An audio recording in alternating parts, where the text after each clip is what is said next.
Hello दोस्तों, चलिए शुरू करते हैं। आज हम आपको एसएचएम पे बताने वाले हैं। फोर्थ लेक्चर है जिसमें हम सिंपल पेंडुलम को देखने वाले हैं।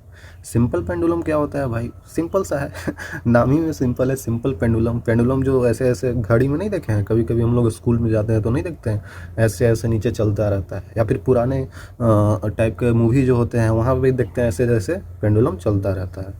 हाँ देखे हैं सर, याद आ जा रहा है थोड़ा थोड़ा।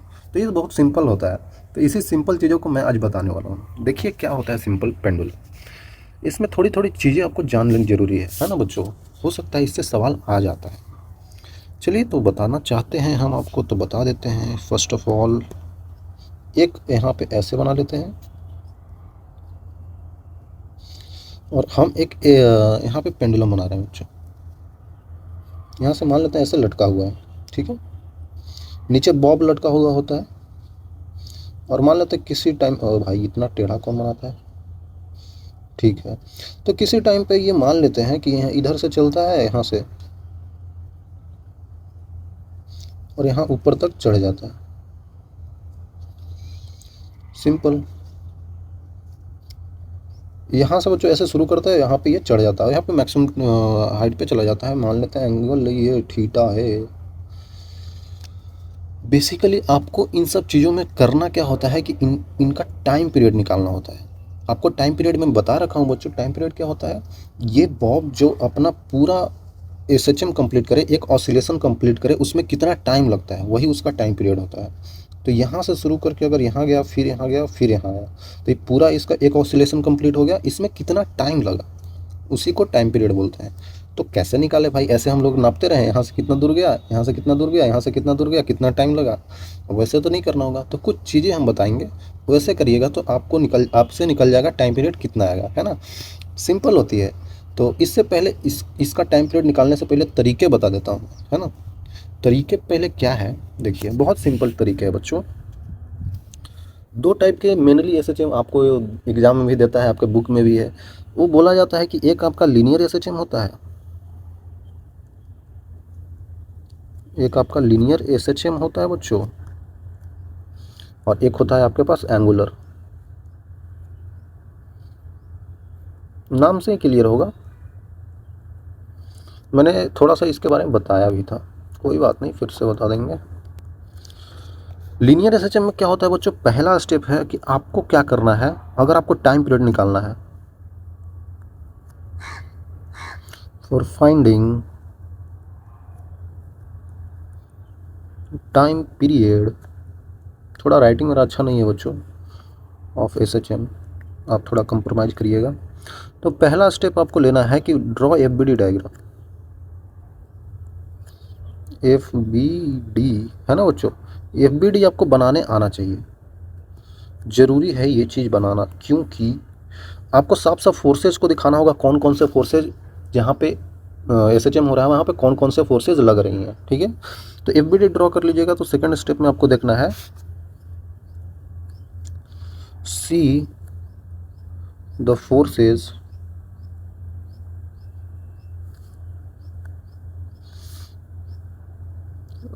Acting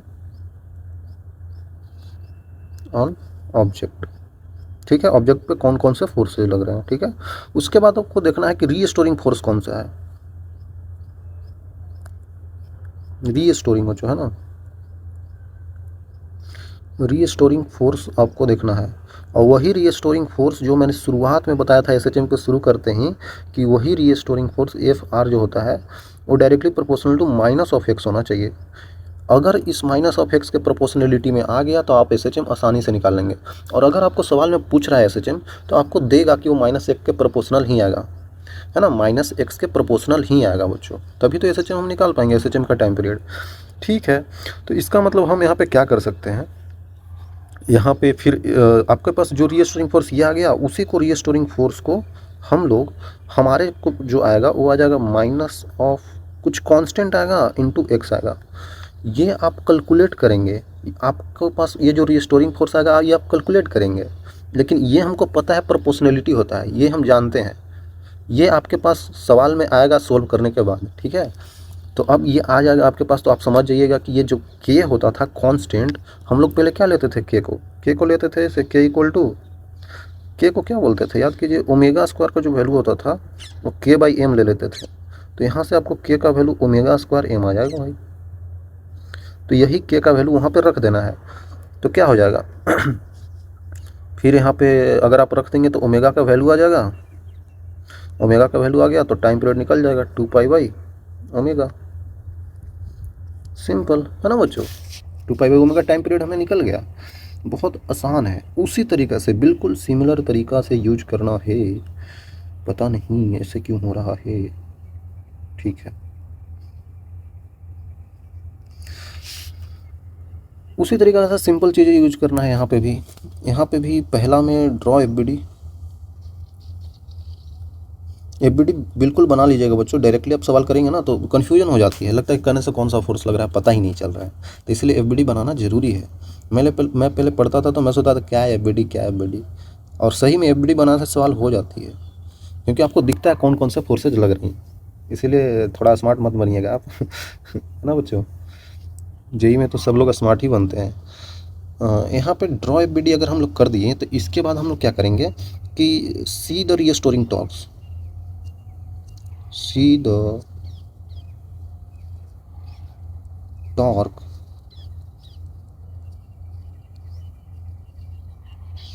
acting on the body। ठीक है बच्चों, बॉडी पे कौन कौन से टॉर्क लग रहे हैं, क्योंकि एंगुलर है तो एंगुलर के लिए हमको टॉर्क लेना होता है ना। चीज़ों को घुमाने के लिए टॉर्क की ज़रूरत होती है, चीज़ों को चलाने के लिए फोर्स की ज़रूरत होती है, ये सब चीज़ें मैं बताया हूँ।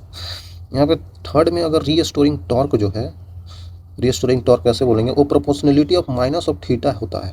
ये हमको पता है, लेकिन अब जब आप सोल्व करेंगे, सोल्व करने के बाद जो आपके पास आएगा रीस्टोरिंग टॉर्क, वो आपके पास आ जाएगा इक्वल टू माइनस ऑफ के टाइम्स ऑफ थीटा आ जाएगा बच्चों आपके पास। तो आप समझ जाइएगा कि ये जो कांस्टेंट आपके पास आ रहा है ना, यही तो आ गया असली चीज़, क्योंकि हमको पता है कि यहाँ पे कांस्टेंट का वैल्यू क्या होता है, ओमेगा स्क्वायर इंटू एक्स। तो एक्स की जगह पे हम लोग क्या लिखते हैं, थीटा लिखते हैं, है ना बच्चों, थीटा लिखते हैं। तो के का वैल्यू आप इस टाइप से लिख देंगे। अब के लिख लिए तो आपके पास अब टाइम पीरियड भी आ जाएगा, ओमेगा आ जाएगा ना यहाँ से, तो 2 पाई बाई ओमेगा कर देंगे, सिंपल। इसके बाद आप निकाल सकते हैं। तो बिल्कुल सिंपल चीज़ें हैं बच्चों, बहुत सिंपल चीज़ें हैं। यहाँ पे जैसे किया आपने वैसे यहाँ पे करना है। यहाँ पे जो ओमेगा आएगा यहाँ पर रख देना है, जो ओमेगा यहाँ पे आएगा यहाँ पे रख देना है, ठीक है। इस तरीके से करना है, आ जाएगा। ठीक है सर, इस तरीके से करना है, लेकिन आप करके तो दिखाइए। चलिए करते हैं, इसको हम निकालते हैं। सिंपल पेंडुलम का हम टाइम पीरियड निकालना चाहते हैं, ठीक है। इसका बच्चों हम लोग टाइम पीरियड निकालना चाहते हैं, क्या होगा, ठीक है। बिल्कुल आसानी से निकल जाएगा। देखिए, हो सकता क्या है, मैं इस बॉब का मास मान लेता हूँ कि एम है, ठीक है बच्चों, एम है। तो नीचे इस पे लगने वाला फोर्स कौन सी होगी बच्चों बताइए, क्योंकि आपको एफबीडी बनाना था, तो ये एफबीडी ही तो है ये एफबीडी है, तो बिल्कुल सिंपल चीज़ें हमको दिखा देना है, ठीक है। तो नीचे वाला लगने वाला फोर्स, सारे फोर्सेज को दिखाना होगा हमें। चलिए हम फोर्सेज दिखा रहे हैं। इधर की तरफ टेंशन भी लगा होगा, चलिए बच्चों ठीक है। इसके ये वाला एंगल कितना होगा बच्चों, ये वाला एंगल, क्योंकि ऊपर वाला एंगल ये है तो ये भी एंगल थीटा ही होगा। तो इधर का कंपोनेंट और एक इधर का कंपोनेंट आएगा हमारे पास, ये आ जाएगा, इधर का कंपोनेंट आ जाएगा हमारे पास, ये हो जाएगा एम जी का कॉस ऑफ थीटा, और ये हो जाएगा एम जी का साइन ऑफ थीटा। जी सर ठीक है, समझ गए हम लोग, एम जी का sine of theta, m g का कॉस ऑफ थीटा। टेंशन को इक्वेट कर रहा होगा ये वाला, लेकिन रीस्टोरिंग मतलब फिर से इधर लाने की कोशिश जो कर रहा होगा, ये एम जी साइन थीटा कर रहा होगा। सोचिए ना बच्चों, यहाँ पे रीस्टोरिंग फोर्स क्या है, यही तो, ये रीस्टोरिंग फोर्स है। ये फिर इसको इधर लाना चाहता है, नहीं, इस पाथ पे है ना, इस पाथ पे रिट्रेस करना है, ऐसे जाके फिर ऐसे आना है ना, ऐसे करना है। तो इसके लिए ये वाली फोर्स तो जिम्मेदार नहीं है, ना ही ये टेंशन है। टेंशन को इक्वेट कर रहा है, यहाँ पे साफ साफ दिख रहा है कि टेंशन को जो इक्वेट कर रहा है वो हमारे पास M G cos of theta है। लेकिन जो इधर लाने की कोशिश कर रहा है, एफ रीस्टोरिंग जो काम कर रहा है, वो एम जी का साइन ऑफ थीटा है ना। इधर लाने की कोशिश जो कर रहा है ये है, ठीक है। तो इसके बाद हम ये निकाल लिए, तो इसके बाद हम चीज़ें कर सकते हैं। लेकिन इससे पहले भी आपको सवाल जो दिया होता है, अगर सिंपल पेंडुलम आप बना रहे हैं तो कंसिडर करना है आपको, we displace the Bob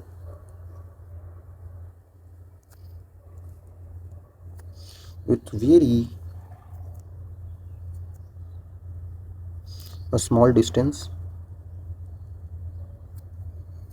then the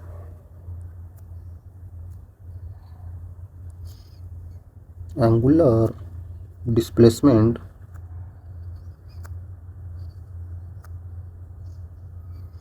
move small theta, है ना बच्चों, स्मॉल थीटा मूव करेगा। अगर आप यहाँ से इसको डिस्प्लेस करते हैं ऐसे, यहाँ से ऐसे इसको डिस्प्लेस करते हैं, तो ये छोटा सा एक्स है, हम यहाँ पे दिखा बढ़ा रहे हैं लेकिन ये बहुत छोटा सा बच्चों है दूरी, ठीक है ना, ये दूरी बहुत छोटी सी है बच्चों, यहाँ से ये दूरी यहाँ पे बहुत छोटी सी है। मान लेते हैं कि ये दूरी यहाँ पे एक्स चल दिया है, ये दूरी यहाँ से चलते एक्स चल लिया है, तो ये अगर छोटा सा एक्स चला है, छोटा सा, बस ऐसे हम लोग रखेंगे और इस पर एक थोड़ा सा ऐसे कर लिए, है ना, थोड़ा सा कर लिए, तो ये छोटा सा एंगल थीटा चल देगा, ठीक है। सोचेंगे छोटा सा ही क्यों, बड़ा सा क्यों नहीं, क्योंकि छोटा सा इसलिए क्योंकि हम जो यहाँ पे देख रहे हैं कि हमारे पास रीस्टोरिंग फोर्स जो आया है बच्चों, वो आपके पास क्या आया है, mg का साइन ऑफ थीटा माइनस का, क्योंकि रीस्टोरिंग है ना बच्चों, ये इधर लाने की कोशिश कर रहा है उल्टा डायरेक्शन में, तो माइनस ले लेंगे। अब साइन ऑफ थीटा हमारे पास क्या है, साइन ऑफ थीटा अब रखने के लिए हमें क्या करना होगा साइन ऑफ थीटा देख रहे हैं, ये एंगल थीटा है, ये एंगल थीटा है, ये लेंथ इसका एल है, मान लेते हैं इसका लेंथ एल है, ठीक है, ये एंगल इसका थीटा है बच्चों, इतना एक्स डिस्टेंस इधर चलता है। तो अगर ये छोटा सा डिस्टेंस है, छोटा सा डिस्टेंस, तो छोटा सा डिस्टेंस में क्या होता है, ये छोटा सा ऐसे चल रहा होगा, ऐसे चला होगा, तो ये वाला स्ट्रेट लाइन बन जाती है। ये जो आपको दिख रहा है कि एंगुलर यहाँ पे डिस्प्लेसमेंट हो रहा है, एंगुलर डिस्प्लेसमेंट ऐसे, वैसे नहीं हो जाएगा। अगर छोटा सा होता है, एक स्ट्रेट लाइन का आपको यहाँ पे दिखेगा ऐसे सीधा, तो वहाँ पे अगर ऐसे हो गया या एंगल थीटा हो गया, तो यहाँ पे लिख सकते हैं sine of theta perpendicular upon hypotenuse. तो उस टाइप की चीज़ें करेंगे तो यहाँ पे हमारे पास एक्स अपॉन एल आ जाएगा। सर बोलेंगे बच्चे कि ये छोटा थोड़ी है, हम छोटा ले रहे हैं क्योंकि हम यहाँ पे इसलिए बोल दिए कि स्मॉल डिस्टेंस करते हैं तो स्मॉल डिस्प्लेसमेंट थीटा मूव करता है, ठीक है, छोटा ही लेना है, क्योंकि अगर आप बड़ा ले लेंगे ना बच्चों तो ये लिख नहीं पाएंगे आप, तो यहाँ प्रोपोर्शनलिटी ऑफ एक्स नहीं आ पाएगा। और ये साइन थीटा बहुत छोटा है, साइन थीटा अगर छोटा हो जाता है तो यहाँ पे एंगल थीटा के बराबर हो जाता है, मतलब कि थीटा इक्वल टू हम लोग एक्स अपॉन एल बोल सकते हैं, ठीक है। तो यहाँ पे एफ रीस्टोरिंग जो आपके पास आ रहा है माइनस का एम जी ऑफ थीटा आ जाएगा, तो एफ रीस्टोरिंग आपके पास आ जाएगा माइनस का एम जी, थीटा का वैल्यू है एक्स अपॉन एल, तो आप देख सकते हैं माइनस का M G divided by L into X आ गया बच्चों, ठीक है भाई। प्रोपोर्शनलिटी ऑफ एक्स आ गया, इसका मतलब आप इक्वेट कर सकते हैं एफ रीस्टोरिंग जो आता था आपके पास क्या आता था, F restoring directly proportional to minus of x, तो हम लोग बोलते थे F restoring equal to minus of k of x. तो आपको यही वाला k minus of k of x, आपको यही वाला के ये वाला मिल गया, तो आप के को इक्वेट कर सकते हैं, है ना बच्चों, यहाँ से और यहाँ से, तो के का वैल्यू हो गया एम जी अपॉन एल, ठीक है। के हो गया, आपको पता है पीछे बताया था मैंने, ओमेगा स्क्वायर का वैल्यू होता है के इंटू के बाई एम होता है, तो के का वैल्यू रख सकते हैं omega square m, omega square m, तो एम एम साफ साफ कटता हुआ दिख रहा है हमें बच्चों, तो यहाँ से ओमेगा का वैल्यू जो आपके पास आ जाएगा अंडर रूट में जी अपॉन एल आ जाएगा। अब यहाँ से आप चाहें तो टाइम पीरियड निकाल सकते हैं, क्योंकि time period 2 pi by omega होता है, तो कितना हो जाएगा 2 पाई रूट ओवर ओमेगा, तो जी और ऊपर एल आ जाएगा। तो देख सकते हैं आप टाइम पीरियड आपने निकाल लिया बच्चों, है ना, टाइम पीरियड आपने निकाल लिया, टाइम पीरियड आपके पास 2 पाई अंडर रूट में एल अपॉन जी आ रहा है, तो यही आपके पास हो गया। याद रखिएगा बच्चों, फिर से बता रहा हूँ कि ये छोटा सा डिस्प्लेसमेंट हुआ है थीटा, और ये छोटा सा डिस्टेंस एक्स चला है, ठीक है। बड़ा लेंगे तो आंसर नहीं आ पाएगा, क्योंकि यहाँ पे साइन थीटा का टर्म आ जाएगा, तो वहाँ पे हम लोग नहीं लिख पाएंगे, ये जो आप लिख रहे हैं ना ये नहीं लिख पाएंगे, ठीक है, इसलिए छोटा लेना है, और छोटा डिस्प्लेसमेंट करेंगे तभी हमारे पास एसएचएम भी हो पाएगा, बड़ा कर देंगे तो नहीं हो पाएगा, और फिर ऑसिलेशन हो जाएगा, धीरे धीरे घटने लगेगा इसका एम्पलीट्यूड, है ना।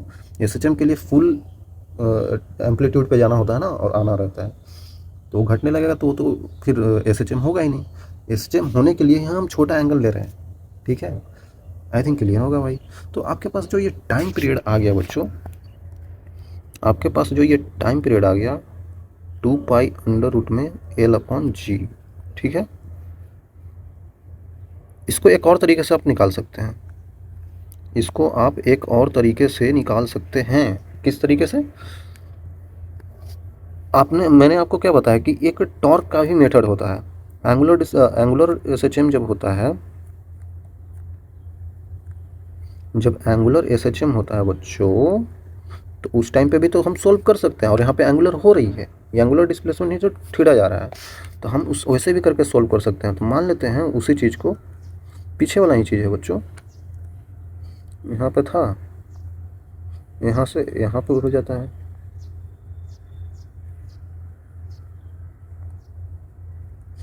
ऐसे ऐसे चलते चलते यहाँ पे आ जाता है। ये एंगल मान लेते हैं थीटा चल लेता है इधर, इस पे लगने वाला नीचे की तरफ फोर्स हो जाएगा mg, ऊपर की तरफ हो जाएगा यहाँ पे टेंशन, और आपको टॉर्क लिखना होता है यहाँ पे। तो यहाँ पे टाउ ऑफ आर जो आता है और proportionality of minus of theta आता है।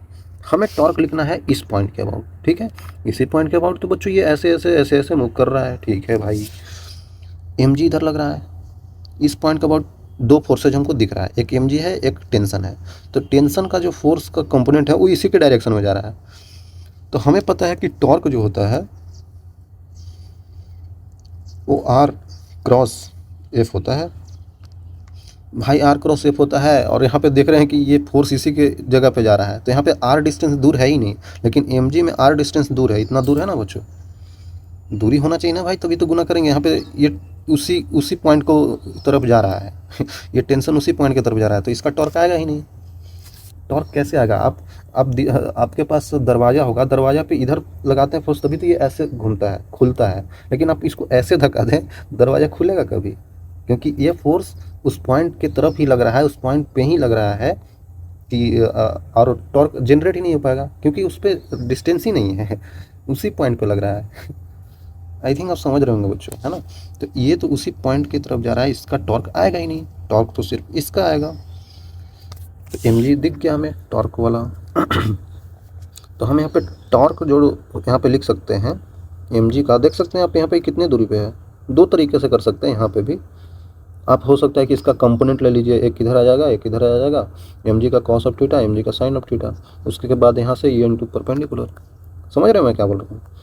ये आ जाएगा ना बच्चों, ऐसे ये एंगल थीटा ही रहेगा, तो ये हो जाएगा mg का कॉस ऑफ थीटा, ये हो जाएगा mg का साइन ऑफ थीटा। आपको पता है कि ये वाली फोर्स जो है इधर लाने की इसको कोशिश कर रहा है, फिर से ये वाली फोर्स इसी पॉइंट की तरफ से जा रहा है या आ रहा है, उससे कोई दिक्कत नहीं है, क्योंकि ये उसी पॉइंट को कर रहा है ना बच्चों, इसीलिए इसका टॉर्क नहीं आता है। आई थिंक आप समझ रहे होंगे मैं क्या बोल रहा हूँ। टॉर्क क्यों आएगा? इससे नहीं आएगा ना टॉर्क। ये टेढ़ा क्यों बन जा रहा है बार यार बार बार बार।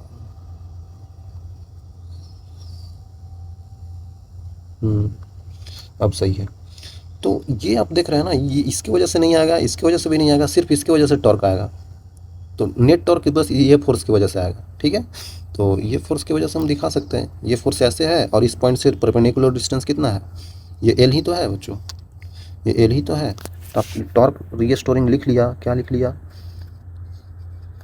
आर क्रॉस एफ होता है, तो वही यहाँ पे लेंथ है और यहाँ पे परपेंडिकुलर डिस्टेंस, तो साइन 91 ही हो जाता है। तो ठीक है, mg डायरेक्ट लिख सकते हैं, mg का साइन ऑफ थीटा। डायरेक्शन किधर आएगा? देखिए डायरेक्शन किधर आएगा बच्चों, ये लेंथ यहाँ से ले रहे हैं तो लेंथ ये ऐसे है और ये टॉर्क ऐसे है, तो ये आर क्रॉस एफ होता है, तो अंदर की तरफ आ रहा है, मतलब कि माइनस का आएगा साइन। ऐसे भी रीस्टोरिंग है तो माइनस का आएगा, सिंपल है। ऐसे समझ में नहीं आया तो ऐसे समझ सकते हैं कि इसको भूल जाइए, ये mg है तो यहाँ से ये mg ऐसे इस डायरेक्शन में लग रहा है, यहाँ से इसका परपेंडिकुलर डिस्टेंस कितना है, ये वाला डिस्टेंस कितना है बच्चों, ये देखिए l है, ये l है, तो l का कॉस थीटा ये हो जाएगा। समझ रहे हैं? अगर ये हम ऐसे ले लेते हैं, ये ऐसे, यहाँ से ये ऐसे ले लेते हैं, तो ये l है, तो l का ये कॉस थीटा आ जाएगा, यहाँ से यहाँ तक का दूरी, और ये वाली आ जाएगा l साइन थीटा, तो ये हो जाएगा l sine theta, mg into L sine theta होगा, mg into L sine theta आ जाएगा, वहाँ से भी वही आएगा। समझिए चीज़ों को बच्चों, कंफ्यूज नहीं होना है। तो यहाँ पे टॉर्क रीस्टोरिंग जो आपके पास आ गया वो आ गया माइनस का mg of l into sine of theta. फिर से वही बात, थीटा वेरी स्मॉल है बच्चों, वेरी स्मॉल, अगर आप वेरी स्मॉल नहीं लेंगे ना तो क्या होगा कि ये वाली जो साइन थीटा है ना, साइन थीटा का एक्सपेंशन किस तरीके से होता है आप लोग मैथ्स में पढ़े होंगे, थीटा, थीटा का क्यूब, थीटा का पावर 5, थीटा का पावर 7, इस टाइप का बढ़ते जाता है। एक्सपांसन में आपने पढ़ेंगे, अगर नहीं पढ़े हैं तो आप मैथ्स में पढ़ेंगे, आपको पढ़ाया जाएगा कि साइन थीटा का एक्सपांसन जो होता है ना वो ऐसा जाता है, थीटा के पावर 1 प्लस रहता है थीटा के पावर 3 माइनस थीटा के पावर 5, कुछ इस टाइप का रहता है, मेरे को याद नहीं है। तो छोटा एंगल नहीं होगा तो ये चीज़ें यहाँ पे ऐसे आ जाएगी जैसे मैंने बताया अभी थीटा के पावर में। तो थीटा का पावर में जैसे होता है ना एक्स के पावर में 1, एक्स के पावर 3, एक्स के पावर 5, तो क्या शो करता है, वो ऑसिलेशन मोशन शो करता है, वो ऑसिलेटरी मोशन हो जाता है। एसएचएम नहीं होता है भाई। एसएचएम के लिए प्रोपोर्शनल टू बस थीटा होना चाहिए, थीटा के पावर 1। अगर थीटा के पावर 3 आ रहा है तो फिर थीटा के पावर 5 आ रहा है, तो ये सब एसएचएम नहीं है। एसएचएम बस ये है। हाँ सर याद है। तो एसएचएम के लिए बस हमको ये लेना रहता है, इसलिए हम छोटा एंगल लेते हैं। बड़ा लेंगे तो भाई यहाँ पे और भी ज़्यादा एंगल आ जाएंगे, वो सब एसएचएम नहीं रिप्रेजेंट करेगा।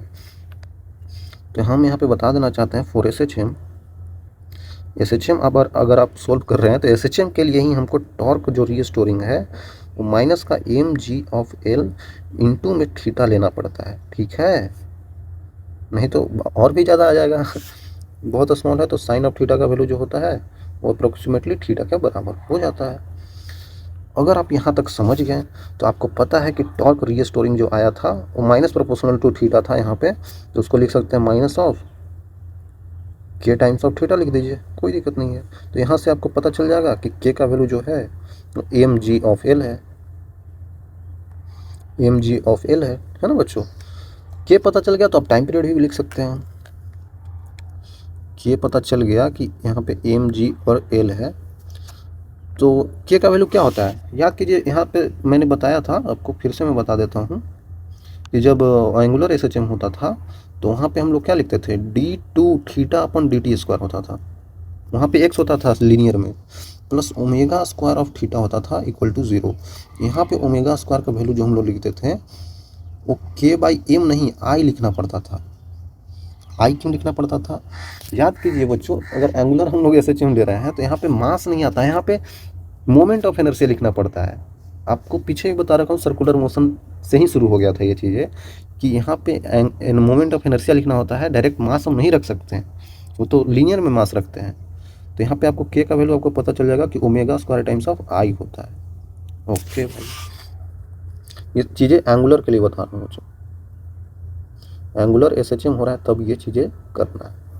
तो के का वैल्यू आपने रख दिया omega square times of I equal to m g of l हो गया। तो इसका मतलब हमें ओमेगा का वैल्यू मिल गया अंडर रूट में m g l divided by I हो गया बच्चों।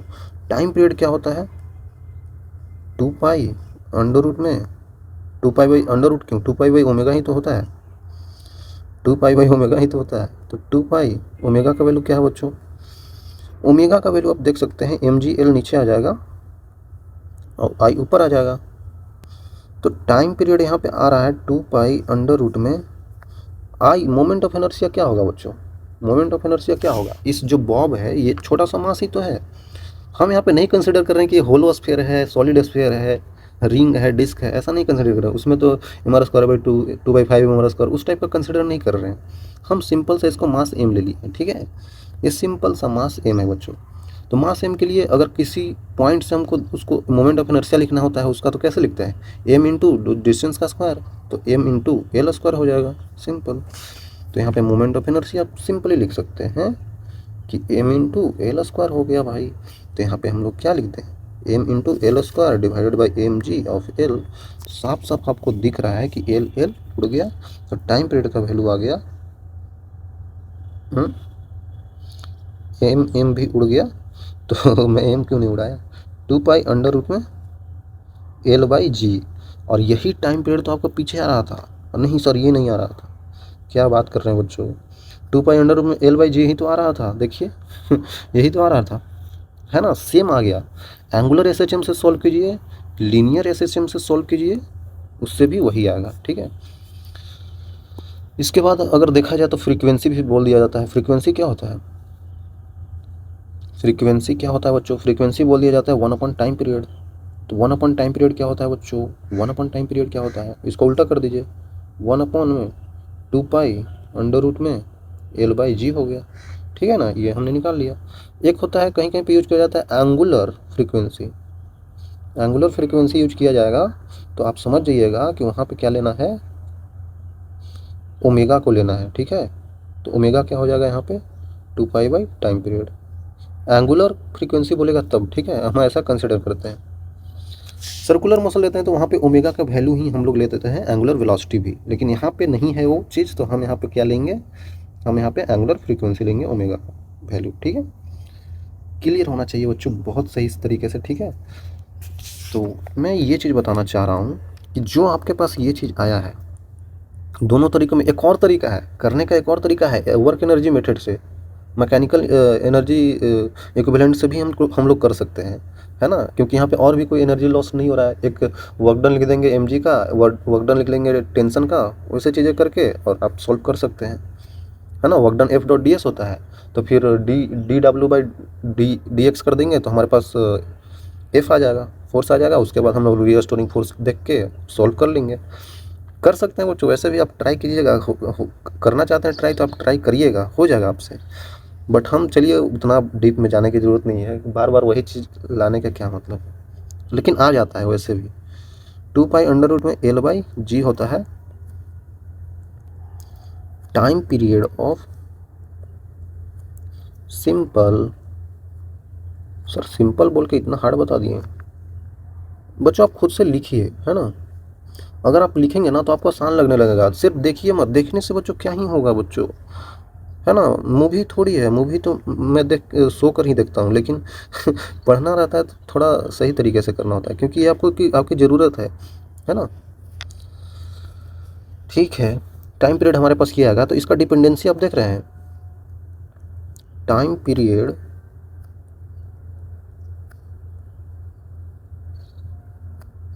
Depends on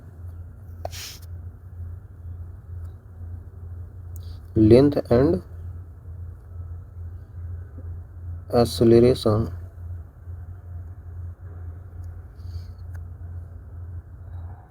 due to gravity only. देख रहे हैं, सिर्फ और सिर्फ ये डिपेंड कर रहा है लेंथ ऑफ पेंडुलम पे, और ये एक्सेलरेशन ड्यू टू ग्रेविटी से। अगर आपको ये चेंज करेंगे तो टाइम पीरियड चेंज होगा, और ये चेंज करेंगे तो टाइम पीरियड चेंज होगा। समझ में आ रहा है बच्चों, और भी कोई चीज़ पे डिपेंड नहीं करता है। Time period not depend on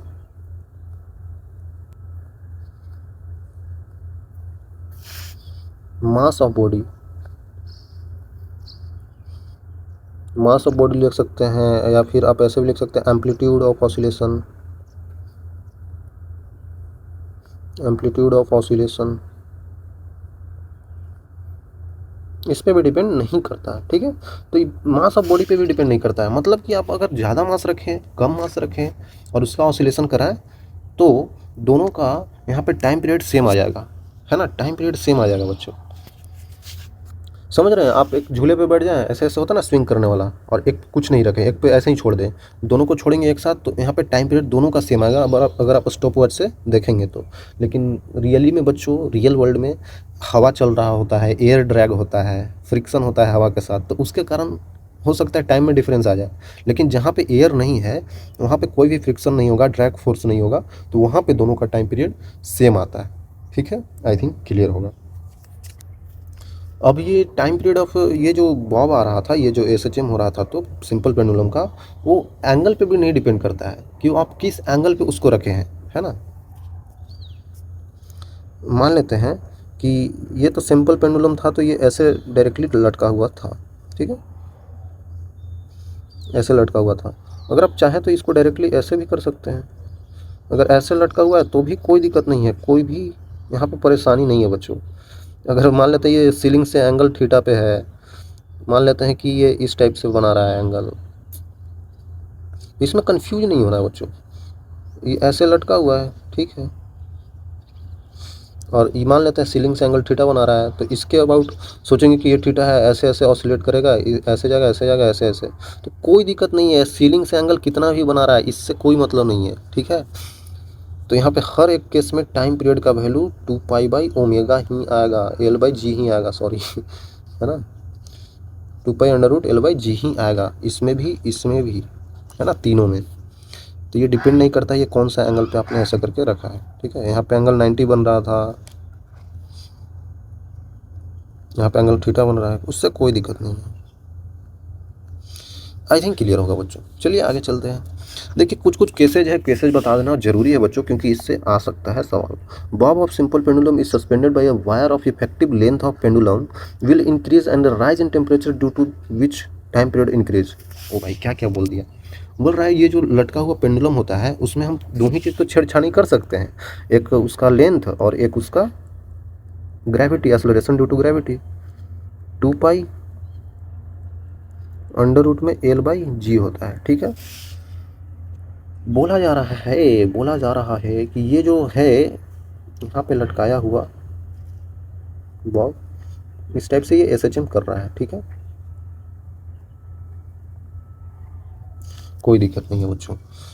SHM जो कर रहा है यहाँ पे, तो बार बार हमको यहाँ पे ऐसे नहीं दिखाने की जरूरत है कि मान लेते हैं यहाँ पे mg लग रहा है, ये यहाँ पे एंगल mg का cos थीटा, mg का sin थीटा, फिर रिस्टोरिंग फोर्स mg का sin थीटा इक्वेट कर रहे हैं। आपने वो रिजल्ट ऑलरेडी निकाल लिया है, तो इसमें भी रिजल्ट वही आएगा, ऐसा नहीं कि कुछ अलग आ जाएगा। रिजल्ट आपने निकाल लिया तो आप डायरेक्टली यूज कीजिए, है ना।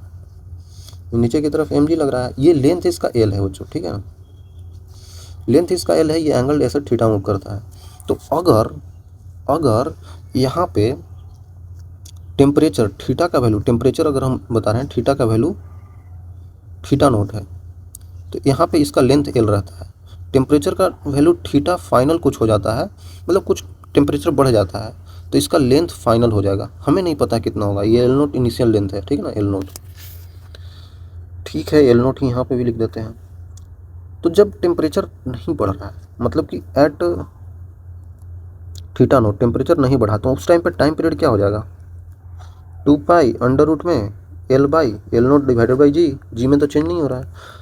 एट थीटा फाइनल, अगर थीटा फाइनल कुछ टेम्परेचर बढ़ गया तो टाइम पीरियड क्या हो जाएगा बच्चों, T फाइनल, T0 इनिशियल था, 2π√, में हो जाएगा L final divided by G हो जाएगा। अब आप याद कीजिए कि थर्मल प्रॉपर्टीज ऑफ मैटर में मैंने क्या बताया था, कैसे लेंथ में चेंज होता है तो कैसे हम लोग लेते हैं, तो उस चीज़ का यूज करना होगा बच्चों, है ना, उसका यूज होगा। यहाँ पे बोला जाता था कि फाइनल लेंथ जो होता है initial length into 1 + alpha delta T होता है।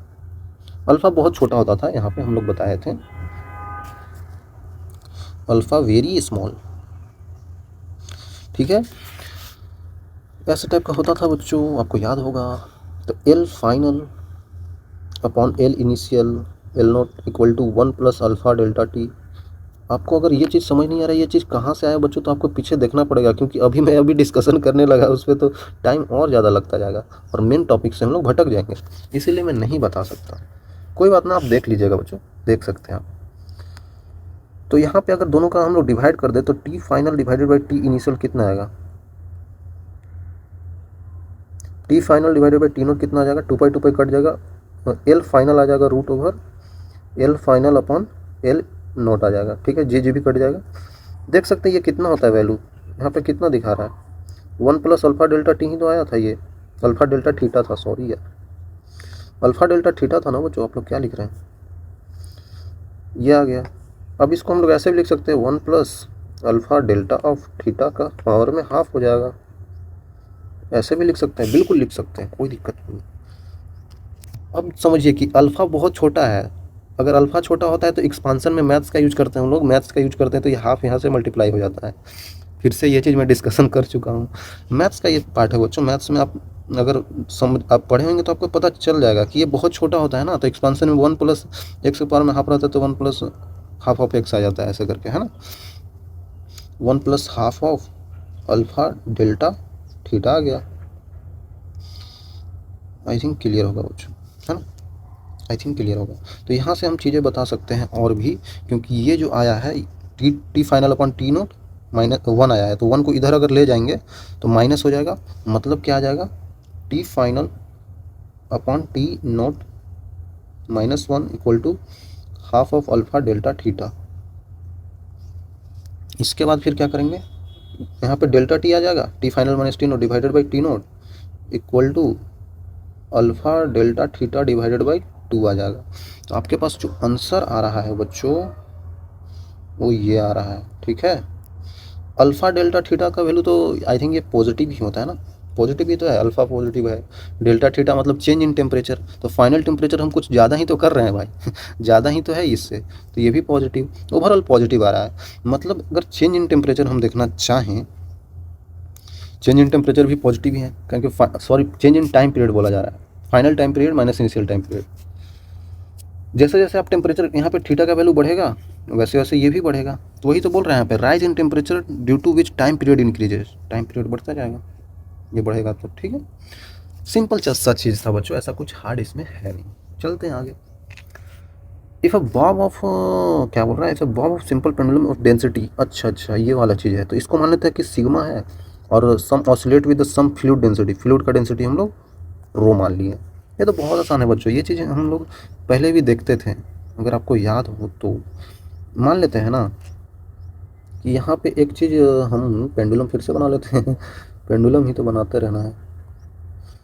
ये ऐसे ऑसिलेट करता है बच्चों, मान लेते हैं ऐसे जाके इधर जाता है फिर इधर आता है, इस टाइप से हो रहा है। और अब इसको हम रख दिए हैं किसी फ्लूइड में। फ्लूइड डायनेमिक्स जब मैं बता रहा था ना, मैं वहाँ पे बताया था, फ्लूइड मैकेनिक्स क्या बोलते हैं पता नहीं, फ्लूइड मैकेनिक्स ही बोलते हैं। तो वहाँ पे मैंने ये चीज़ बता रखा था, अगर फ्लूइड का डेंसिटी रो है और यहाँ पे इसका डेंसिटी हमको दे रखा है, इसका डेंसिटी सिग्मा है, तो आपको यहाँ पे जी इफेक्टिव का वैल्यू मैं बता था कि जी का वैल्यू कैसे होता है। अगर आपको याद हो तो सही है, नहीं याद है तो कोई दिक्कत नहीं है। और साफ साफ आपको ये चीज़ बोल दिया गया है सवाल में ही कि जो ये सिग्मा है ये ज़्यादा डेंसिटी है रो से, है ना, रो से ज़्यादा डेंस है। मतलब कि ये जो पानी लिक्विड है ना, लिक्विड का डेंसिटी कम है और ऑब्जेक्ट का डेंसिटी ज़्यादा है, तभी तो इसका टाइम पीरियड ऐसे ऐसे आएगा, तभी तो इसमें हो पाएगा ऐसे ऐसे समझ रहे हैं। अगर इसी का डेंसिटी ज़्यादा हो जाए, मतलब इसको हमने हनी में रख दिया, हनी कितना डेंस होता है, मध बोल देना उसको, तो हनी में अगर पेंडुलम डाल दिए तो वो धीरे धीरे रुक जाएगा, नच ही नहीं पाएगा, चल ही नहीं पाएगा, क्योंकि इसका डेंसिटी ज़्यादा हो जाएगा। लेकिन हम अगर बहुत पतला डेंसिटी में रख दिए, पानी में रख दिए, पानी से भी पतले डेंसिटी का होते हैं, तो उसमें क्या हो जाएगा, इसका टाइम पीरियड और बढ़ने लगेगा। कैसे बढ़ेगा, क्या आएगा, चलिए बताते हैं। चीज़ें आपको बहुत सी चीज़ें बता दिया हूँ, लेकिन फिर से मैं बताना चाहूँगा क्योंकि बताना पड़ेगा बच्चों। आपने एक चीज़ निकाल लिया पहले ही कि टाइम पीरियड का वैल्यू 2 पाई अंडर रूट में L/G आता है, और ये G क्या होता है, G इफेक्टिव होता है। G इफेक्टिव का मतलब समझ रहे हैं, फाइनल G का वैल्यू क्या है, क्योंकि चीज़ें चेंज करते हैं। जैसे यहाँ पे डेंसिटी कम कर दिए तो इसका वेट का वैल्यू कम हो जाएगा, तो उसके कारण G का वैल्यू कम लगने लगेगा, तो चीज़ें चेंज हो जाएगी ना, इसलिए हम लोग G इफेक्टिव लिखते हैं। ओके सर, तो कैसे निकालें हम लोग G इफेक्टिव। पहली बात कि अगर ये चीज़ यहाँ पे है तो नीचे की तरफ इसका लग रहा होगा mg, ऊपर की तरफ इस पे लग रहा होगा बाउंड फोर्स Fb, तो इसका एपरेंट वेट कितना होगा, एपरेंट वेट होता है ना आभासी भार हिंदी में बोलते हैं। तो एपरेंट वेट जो नीचे mg लग रहा था उसमें से इसका वेट घटा देंगे, बाउंड फोर्स जो लग रहा होगा, तो एपरेंट वेट निकल जाएगा। तो mg मतलब कितना हो जाएगा, मास कितना है, मास है सिग्मा इंटू वॉल्यूम, इसका वॉल्यूम भी मान लेते हैं, है ना बच्चों, इसका वॉल्यूम भी मान लेते हैं। और बाउंड फोर्स क्या होता है, बाउंड फोर्स होता है density of liquid into volume of object into G, ठीक है। तो हम यहाँ पे लिख सकते हैं माइनस ऑफ बाउंड फोर्स कितना आ जाए रो, यहाँ पे जी लिखना छोड़ दिए, वी जी। तो यहाँ पे साफ साफ दिख रहा है वी इंटू जी का वैल्यू कॉमन आ गया, इसका मतलब कि सिग्मा माइनस रो हो गया। ओके भाई, ओके बच्चों। तो एपरेंट वेट किसका है, ये ऑब्जेक्ट का ही तो है, ऑब्जेक्ट का ही तो एपरेंट वेट है बच्चों। तो ऑब्जेक्ट का एपरेंट वेट कितना हो जाएगा, एम इंटू जी डैश हो जाएगा, एम इंटू जी डैश हो जाएगा, ऑब्जेक्ट का ही तो है। तो एम क्या है, यही तो है, वॉल्यूम इंटू जी, सॉरी डेंसिटी इंटू वॉल्यूम। तो डेंसिटी कितना है बच्चों, इसका सिग्मा है, इंटू जी डैश बराबर we ji into sigma minus rho. तो यहाँ से आप देख सकते हैं कि वॉल्यूम कटता हुआ दिख रहा है हमें, तो यहाँ पे जी इफेक्टिव मतलब जी डैश वही है, यहाँ पे वो आ जाएगा जी इंटू 1/, सिग्मा कर देंगे तो 1 माइनस रो अपॉन सिग्मा। ये रिजल्ट आपको देखकर याद आना चाहिए कि यही रिजल्ट तो हम लोग बताए थे जब हम लोग फ्लूइड मैकेनिक्स पढ़ रहे थे। जी डैश का वैल्यू मतलब जी इफेक्टिव वैल्यू ये होता है। तो सिंपल सी बात है बच्चों, अगर इफ़ जी इफेक्टिव जो है वो बस जी लग रहा है तो यहाँ पे टाइम पीरियड क्या हो जाएगा, 2 पाई अंडर रूट में एल बाई जी हो जाएगा। इफ़ जी इफेक्टिव का वैल्यू जो है अब पानी में रख दिया, किसी चीज़ में रख दिया, तो वहाँ पे जी माइनस 1 माइनस रो अपन सिग्मा हो गया। तो अब क्या होगा, अब यहाँ पे टाइम पीरियड कितना लगेगा बच्चों, वो लगेगा 2 पाई अंडर रूट में एल अपॉन जी का वैल्यू हो गया G into 1 minus rho upon sigma. ठीक है, इस टाइप से दो चीज़ें पता चल गई, एक यहाँ पे ये टाइम, एक यहाँ पे ये टाइम। ठीक है, तो आप देख सकते हैं कि ये टी फाइनल है, यहाँ पे टी इनिशियल था तो final T final upon T initial भी हम लोग कर सकते हैं, ऐसे ही डिवाइड दे दिए हम लोग, है ना। तो टी फाइनल करेंगे तो ये कट जाएगा तो ऊपर चला जाएगा यहाँ पे। ओके ओके ओके, ये नीचे रह जाएगा ना बच्चों, कैसे डिवाइड दे रहे हैं, इसको नीचे आ जाएगा ये, और ये वाली चीज़ ऊपर चला जाएगा। तो यहाँ पे हो जाएगा root over 1 upon G into 1 minus rho upon sigma. देख लीजिएगा आप बच्चों मैं कैसे कर रहा हूँ, यही तो आएगा बच्चों, यही तो आएगा यहाँ पे, है ना। ये वाली ऊपर चला जाएगा तो ये नीचे आ जाएगा। ठीक है ठीक है ठीक है, यही आना चाहिए, लेकिन जी जी कट जाएगा क्योंकि जी एक ऊपर भी आ रहा था नीचे भी, तो ये जी जी कट जाएगा। तो ये आपको time period final upon initial का रेशियो भी पता चल गया, है ना, कैसे यहाँ पे डेंसिटी वाइज वैरी होता है। आई थिंक क्लियर होगा बच्चों, चीज़ें समझिएगा यहाँ पे, है ना। ओके, एक और केस है भाई, एक और केस क्या है, बोला जा रहा है इस केस में bob of mass m carries a positive charge. ये तो बहुत सिंपल है, positive charge q and pendulum is placed an uniform electric field strength of it directed vertically upward. बोल रहा है कि इस टाइप का अगर हम लोग पढ़े हैं ना वहाँ पे, क्या बोलते हैं, इलेक्ट्रिक फील्ड में अगर ये पॉजिटिव चार्ज, सॉरी यहाँ पे पॉजिटिव इलेक्ट्रिक फील्ड पॉजिटिव से जाता है ना ऊपर की तरफ, मान लेते हैं इलेक्ट्रिक फील्ड जा रहा है और हमने यहाँ पे एक पेंडुलम लटका दिया है। पेंडुलम में जो बॉब लटका हुआ है, ये बॉब का मास एम है और इस पर चार्ज क्यू है ना बच्चों, और ये ऐसे करके मूव करेगा। ये चीज़ तो हमें बताना ज़रूरी नहीं है क्योंकि हम ये चीज़ देख चुके हैं, इस टाइप से ये मूव करेगा। ठीक है, चार्ज क्यू है और ये चार्ज यहाँ पे पॉजिटिव चार्ज ले लिया हमने, पॉजिटिव चार्ज क्यू है। ठीक है, पहली केस में ले लेते हैं if charge is positive, if charge q equal to positive है ना बच्चों, पॉजिटिव चार्ज है, आपको पता है टाइम पीरियड क्या होता है, 2 पाई अंडर रूट में एल अपॉन जी ही होता है। तो यहाँ पे जी का चेंज हो रहा है, एल तो वही है, तो यहाँ पे जी इफेक्टिव लिखेंगे, है ना बच्चों। ऊपर की तरफ लग रहा है, मतलब कि अगर यहाँ से देखा जाए तो ये यहाँ से इलेक्ट्रिक फील्ड लाइन्स ऐसे निकल रहे होंगे, है ना, इलेक्ट्रिक फील्ड लाइन्स ऐसे करके निकल रहे होंगे बच्चों, यही तो है इलेक्ट्रिक फील्ड लाइन्स। तो इसका मतलब हम बोल सकते हैं कि इलेक्ट्रिक फील्ड लाइन्स ऊपर जा रहा है, तो ये जो बॉब होगा, ये जो बॉब होगा इस पे नीचे की तरफ तो एम लग रहा होगा और ऊपर की तरफ से एक फोर्स लग रहा होगा एफ ऑफ इलेक्ट्रिक फील्ड। तो एफ ऑफ इलेक्ट्रिक फील्ड क्या हो जाएगा बच्चों, आपको पता है ना, अब जब कोई इलेक्ट्रिक फील्ड में जब कोई ऑब्जेक्ट होता है तो इस पे लगने वाला force F equal to Q ही होता है, एफ इक्वल टू क्यू ही तो होता है, क्यू ही होता है। हाँ, देखा जाए तो अगर ये एस एच एम कर रहा है तो यहाँ पे जाएगा फिर इधर आएगा तो फिर से वही चीज़ होंगे, नीचे एम जी लग रहा होगा, इधर की तरफ एम जी का कॉस थीटा, इधर की तरफ एम जी का साइन थीटा। लेकिन ये एम जी अब नहीं लग जाएगा, थोड़ा सा कम लगेगा क्योंकि इधर की तरफ इसको लाने वाला फोर्स अब थोड़ा कम हो जाएगा क्योंकि ऊपर भी कुछ फोर्स लग रहा है ऊपर की तरफ, इसको अपोनेंट में कोई फोर्स लग रहा है तो इसका वैल्यू थोड़ा कम कर देगा। क्या कम कर देगा, मतलब कि एपरेंट वेट इसका क्या हो जाएगा, एपरेंट वेट क्या हो जाएगा बच्चों, ये जो हो जाएगा, ये हो जाएगा एम जी नीचे की तरफ लग रहा है माइनस का क्यू ई हो जाएगा, और यही फोर्स यहाँ पे मास इंटू जी डैश हो जाएगा। तो जी डैश का वैल्यू आप देख सकते हैं, G minus Q B by M हो जाएगा बच्चों, है ना। सिंपल सी बात है बच्चों, सिंपल सी बात है। तो यहाँ पे हम लोग लिख सकते हैं टाइम पीरियड का वैल्यू जो हो जाएगा 2 पाई अंडर रूट में एल हो जाएगा, नीचे जी इफेक्टिव मतलब कि G minus Q E by M. ठीक है, बहुत सिंपल तरीका से हमने बता दिया। ओके, अगर अब मैं ले लेता हूँ इफ चार्ज इज नेगेटिव, अगर चार्ज नेगेटिव है बच्चों तब क्या होगा। अगर ये नेगेटिव चार्ज है तो मैंने बताया था अगर इस टाइप से इलेक्ट्रिक फील्ड लग रहा है, इलेक्ट्रिक फील्ड एंड इस तरीके से है, और यहाँ पे ये कोई चार्ज है, नेगेटिव चार्ज है,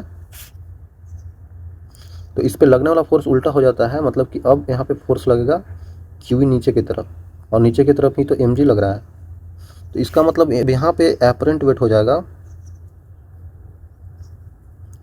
एपरेंट वेट यहाँ पे बढ़ जाएगा बच्चों। तो वेट बढ़ जाएगा मतलब कि एम इंटू जी डैश का वैल्यू हो जाएगा m g plus Q E हो जाएगा बच्चों। तो यहाँ पे जी डैश का वैल्यू हो जाएगा G plus Q E by M. आ रहा है समझ में? यहाँ पे इस टाइप से हो जाएगा।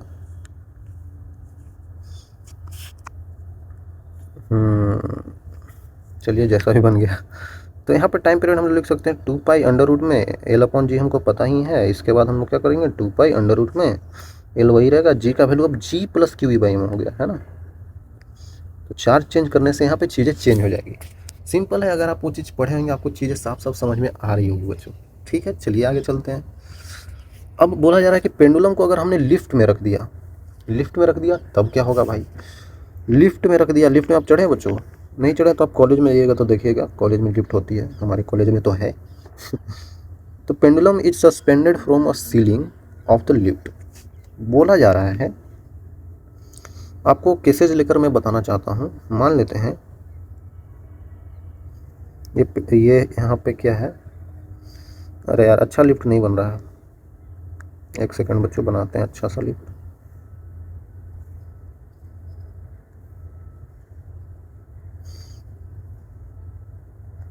ये लिफ्ट है आपके पास, और लिफ्ट में यहाँ पे सीलिंग से बोला जा रहा है, सीलिंग से लटका हुआ एक पेंडुलम है।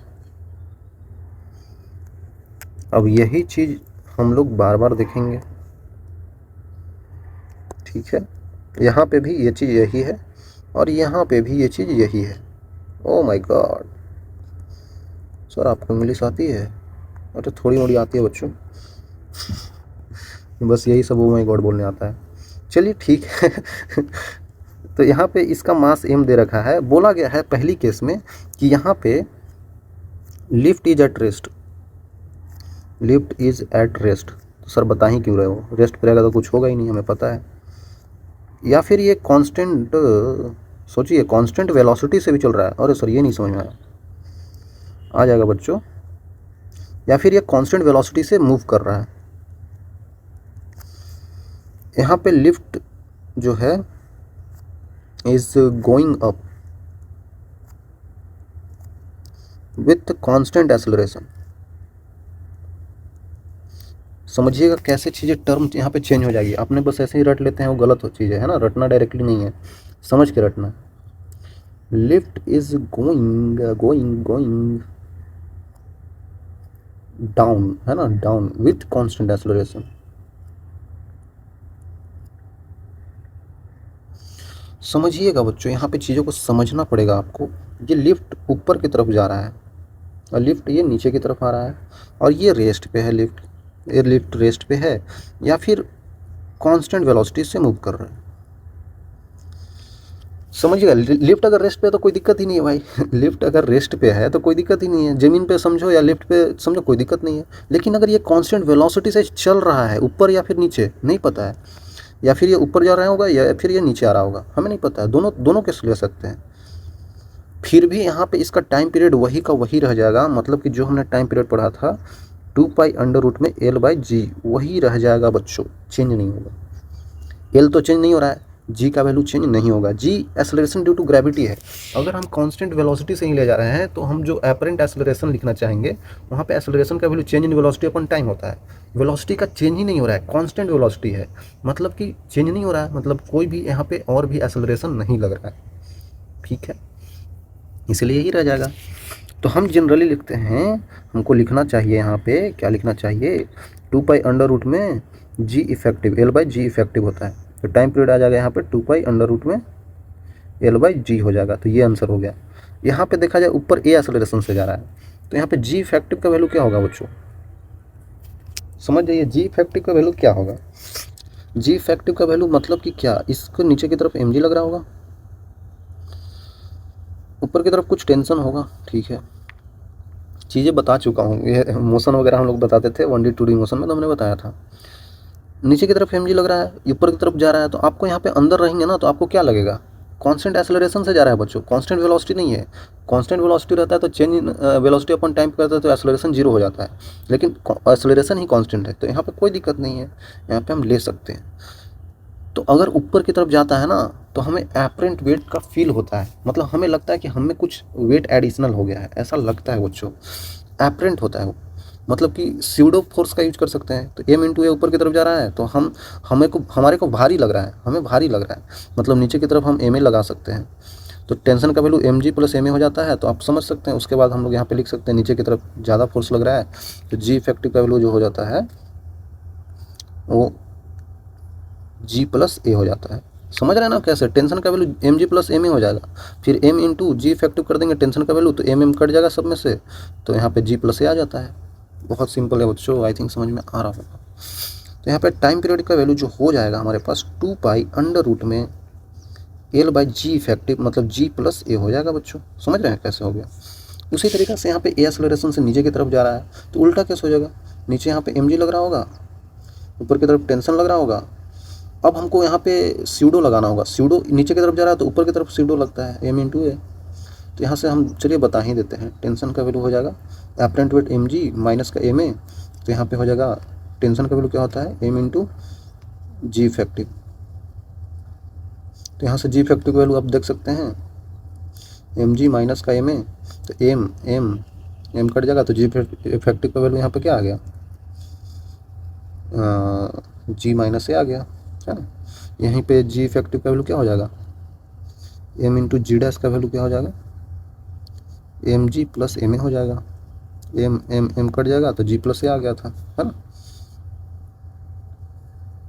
बहुत सिंपल है बच्चों। तो यहाँ पे टाइम पीरियड का वैल्यू भी 2 पाई अंडर रूट में एल बाई जी इफेक्टिव, मतलब कि जी प्लस ए हो जाएगा, सॉरी जी माइनस ए हो जाएगा। तो बहुत सिंपल है बच्चों, देख रहे हैं ना कैसे हमको लेना होता है, कोई दिक्कत नहीं यहाँ होना चाहिए आपको।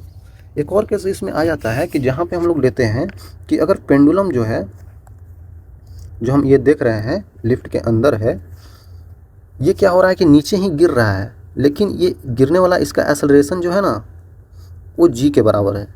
अब क्या होगा, सिंपल से नीचे की तरफ एम जी लग रहा था फोर्स, ऊपर की तरफ टेंशन लग रहा था, हम लोग यहाँ पे नीचे की तरफ ऊपर की तरफ लगा रहे थे एम इंटू ए। तो यहाँ पे आपको पता था जी इफेक्टिव पीछे की तरफ क्या आ रहा था, जी माइनस ऑफ ए आ रहा था।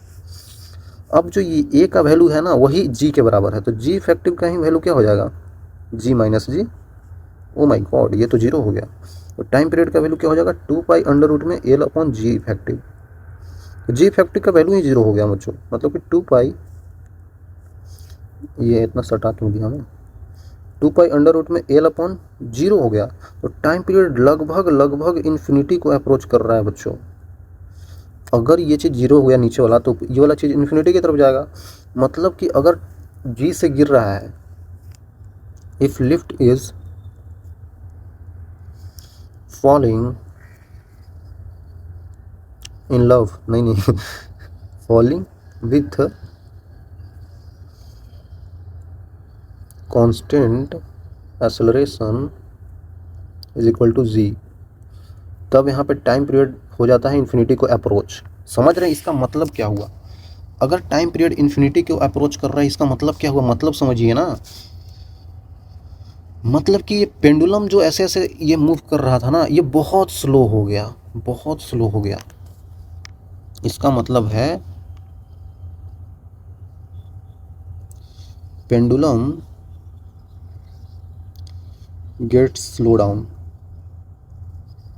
बहुत स्लो हो जाएगा बच्चों। सर टाइम पीरियड इन्फिनाइट हुआ तो स्लो हो जाएगा, बिल्कुल हो जाएगा। आपको एक और तरीके से समझाता हूँ।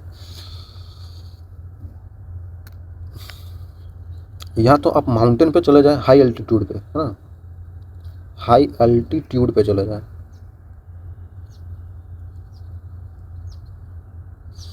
और एट सेंटर ऑफ अर्थ, जहाँ पे जी का वैल्यू लगभग लगभग 0 के बराबर होता है वहाँ पे चले जाएं, है ना। हाई एल्टीट्यूड पे जाते हैं तो धीरे धीरे जी का वैल्यू हमारे को कम लगने लगता है ना, इसलिए तो हवा वहाँ पे ज़्यादा डेंस नहीं होते हैं, रेयर हो जाते हैं, ठीक है। और चाहे तो आप सैटेलाइट भी ले सकते हैं, सैटेलाइट का ऑप्शन, ऊपर चले जाएं, बहुत ऊपर चले जाएं, तो वहाँ पे ग्रेविटेशनल फोर्स लगने वाला नहीं होता है, वहाँ पे सैटेलाइट में चला जाए। ऊपर सैटेलाइट चलते हैं ना हमारे आसमान में, आर्टिफिशियल सैटेलाइट होते हैं बहुत सारे, तो वहाँ पे जी का वैल्यू नहीं लगता है, तो जी का वैल्यू वहाँ पे लगभग लगभग 0 के बराबर हो जाता है। वहाँ पे भी टाइम पीरियड का वैल्यू इन्फिनिटी हो जाता है बच्चों। इसका मतलब ये हुआ, इन्फिनिटी होने का मतलब है कि पेंडुलम या फिर जो भी क्लॉक ले रहे हैं वो बहुत स्लो हो गया। टाइम पीरियड होता है कि यहाँ से चल के इधर जाके फिर इधर जाके फिर यहाँ पे आने में कितना टाइम लगा, वही तो टाइम पीरियड है। ये पूरा ऑसिलेशन कंप्लीट करने में कितना टाइम लगा। अब टाइम पीरियड इन्फिनिटी हो गया, मतलब कि यहाँ से ये चलेगा ऐसे ऐसे बहुत धीरे धीरे धीरे धीरे धीरे धीरे धीरे धीरे धीरे धीरे धीरे धीरे धीरे धीरे धीरे धीरे फिर यहाँ पे आएगा।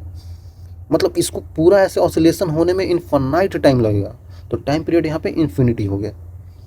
भाई ये पूरा इसको कंप्लीट करने में इनफाइनाइट टाइम लगेगा, मतलब कि कभी कंप्लीट ही नहीं होगा। इनफाइनाइट टाइम क्या होता है, मतलब टाइम बीतते जा रहा है, ये चल भी नहीं रहा है, ऐसे धीरे धीरे धीरे धीरे धीरे धीरे, तो ये लगभग लगेगा कि पेंडुलम रुक गया है ना, बहुत स्लो हो जाएगा। इसीलिए बोला जाता है टाइम पीरियड इन्फिनिटी होता है, मतलब जी का वैल्यू 0 होने पर टाइम के पीरियड का वैल्यू इन्फिनिटी हो जाता है। एक और केस आप ले सकते हैं कि अगर कहीं पे जी का वैल्यू बढ़ता जाए, if value of g increasing है ना बच्चों, जी का वैल्यू ही हम लोग बढ़ा रहे हैं, इसका मतलब टाइम पीरियड का वैल्यू जो 2 पाई बाई ओमेगा, मतलब कि 2 pi root under L upon G हम लोग लिखते थे, इस बारी जी का वैल्यू क्या हो रहा है, बढ़ता जा रहा है, तो टाइम पीरियड 0 को अप्रोच करेगा। समझ रहे हैं, ये चीज़ अगर बढ़ता जा रहा है तो ये चीज़ कम हो जाएगा, मतलब कि टाइम पीरियड कम हो जाएगा, टाइम पीरियड का वैल्यू जो हो जाएगा वो कम हो जाएगा। समझिएगा, बहुत कन्फ्यूजन होता है लोगों को। कम होना का मतलब ये नहीं है कि स्लो डाउन हो जाना, टाइम पीरियड कम होने का मतलब है कि घड़ी या पेंडुलम फास्ट हो गया है।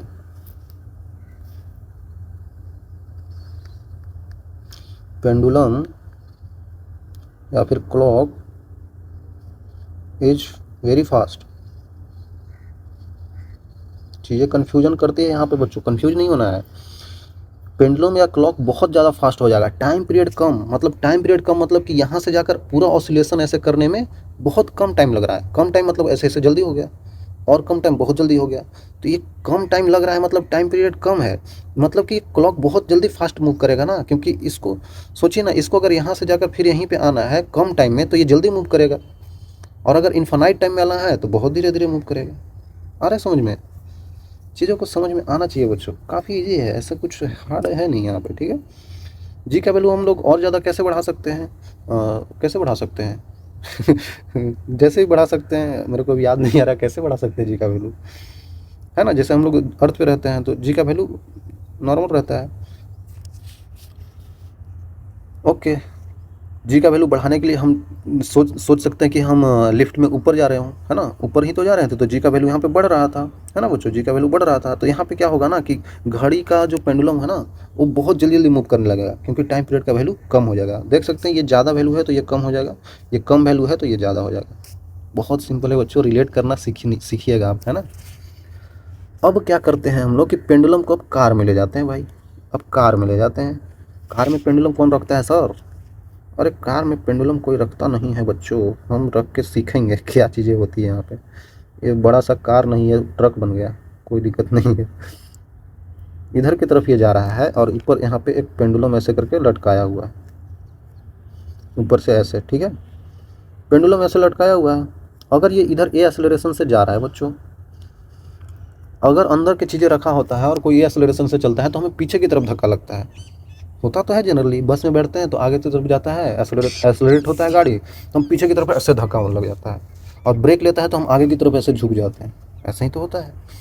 तो अंदर एक मान लेते हैं स्यूडो फोर्स को, ये सब चीज़ें बता रखा हूँ फिर भी बता दूंगा। तो एक स्यूडो फोर्स लगेगा, मतलब अंदर की तरफ एक स्यूडी फोर्स लगेगा, ये जैसे जा रहा है उसका उल्टा डायरेक्शन में। आगे जाता है गाड़ी तो हमें पीछे की तरफ ऐसे धक्का लगता है, और रुकता है तो हम आगे की तरफ धक्का लगता है। तो ये चल रहा है ना, इसको पीछे की तरफ धक्का लगेगा, मतलब ये कुछ इस टाइप से मूव कर जाएगा। हाँ सर, मूव तो कर जाएगा क्योंकि पीछे की तरफ धक्का लगा है इसको, ठीक है, इस टाइप से ऊपर की तरफ चला गया वो। तो इधर की तरफ एक स्यूडो फोर्स लगेगा जो कि m इंटू ए होगा, मास इसका m है, नीचे की तरफ इस पर mg लग ही रहा होगा। हाँ सर ठीक तो है, ये एंगल मान लेते हैं थीटा है, तो ये जो ऐसे आ जाएगा G F force effective angle theta ही रहेगा। हाँ सर चीज़ें तो ठीक है। तो होगा क्या यहाँ पे, तो यहाँ पे ये एफ नेट लगेगा, नेट फोर्स।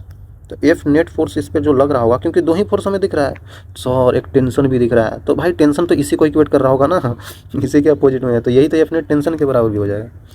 ठीक है ठीक है, तो एफ नेट का वैल्यू क्या हो जाएगा बच्चों, देखिए m into a m into g minus का j cap plus m into a minus का आई कैप, कुछ इस टाइप का हो जाएगा।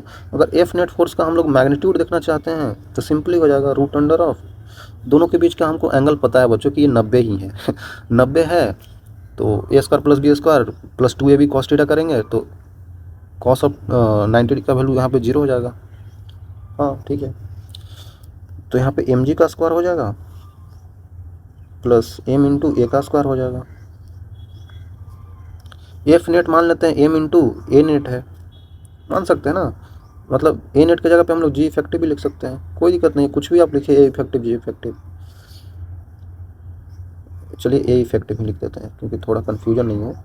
तो यहाँ पे क्या हो जाएगा, एम बाहर आ जाएगा अंडर रूट में जी का स्क्वायर प्लस ए का स्क्वायर, तो एम इंटू एम कट जाएगा, तो ए इफेक्टिव का वैल्यू हमारे पास आ गया, क्योंकि टाइम पीरियड आपको वही आएगा, चीज़ें चेंज नहीं हो रही ना, इसलिए बार बार वही आ रहा है। टाइम पीरियड का वैल्यू हो जाएगा 2 अंडर रूट में एल तो वही है, जी इफेक्टिव का वैल्यू कितना है, मतलब वही ए इफेक्टिव नेट एक्सेलरेशन, तो हो जाएगा जी स्क्वायर प्लस ए स्क्वायर का रूट है, ठीक है। यही तो है, तो सिंपली हम लोग बता दिए भाई ऐसे होगा, अगर इधर चल रहा है तो ऐसे होगा, यही अगर इधर चल रहा होगा तो इधर के डायरेक्शन में लगेगा, है ना, ये एक्सेलरेशन अगर इधर की तरफ होगा तो इधर लगेगा। चीज़ें आप चेंज करके भी देख सकते हैं, कोई ऐसा दिक्कत नहीं होना चाहिए आपको। एक केस और बोल दिया जाता है कहीं कहीं पे कि अगर ये if this car is taking curve, taking curve का मतलब क्या होता है, टेकिंग कर्व मतलब कि एक कर्व रोड पे जा रहा है इस टाइप से,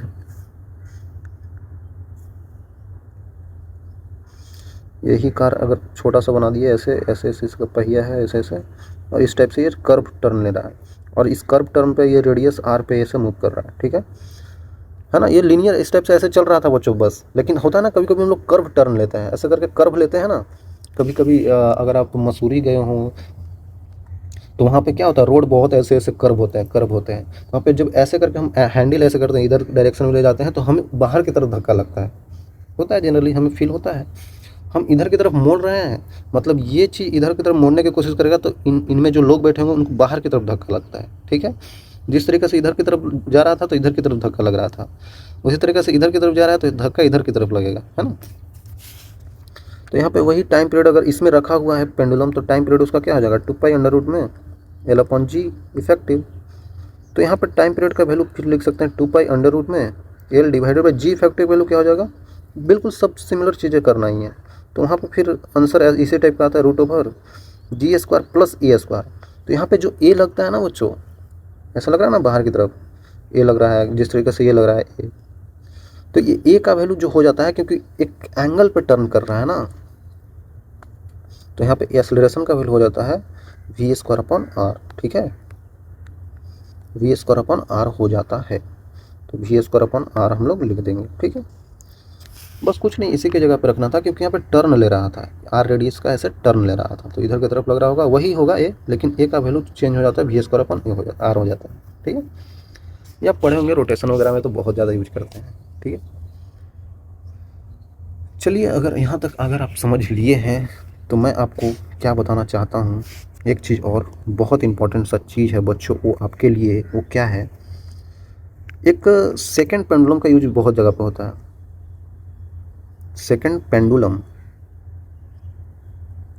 सेकंड पेंडुलम क्या होता है? सेकंड मतलब क्या होता है पता नहीं।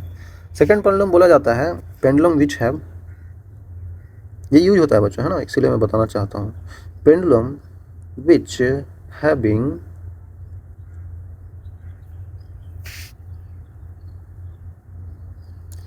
टाइम पीरियड